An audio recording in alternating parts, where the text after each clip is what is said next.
டெய்லியும் வண்டி ஒர்க்கிங் இங்கே காணா போகுதுன்றாங்க. கேட்டால் இங்கே திருடான் பத்துனுங்கிறான் அது பத்துனுங்கிறான்னு சொல்கிறாங்க. ஆனால் அவங்க வந்து திணிக்க சனிக்கு அந்த மொழியில தான் விட்டு போயிடும். டோக்கன்லாம் போட்டு தான் வராங்க. அந்த வண்டி எப்படி மிஸ் ஆகுதுன்னு எங்களுக்கே தெரிய மாட்டேது. அது இங்கே 10 ரூபா டோக்கனை கொடுத்து நம்ம வாங்குறோம். கீழே ஏன் செக்கிங் பண்ண சொல்ல மாட்டோம், டோக்கன் வாங்க மாட்டாங்க. அது ரீசன் தெரியல. தேட்டரில் போய் ஒரு 10 ரூபா டிக்கெட்டு கொடுத்து நம்ம டிக்கெட் கொடுத்து வாங்குறோம், ஒரு பைக் டோக்கன் போடுறோம். ஆனால் அவங்க மட்டும் கரெக்டாக நம்மளுக்கு கொடுக்குறாங்கள.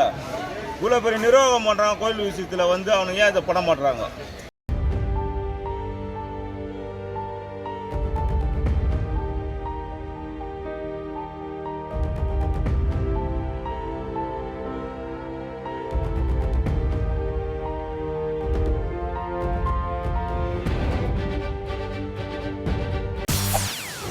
செய்திகளை உடனுக்குடன் தெரிந்து கொள்ள உடனே சப்ஸ்கிரைப் பண்ணுங்க.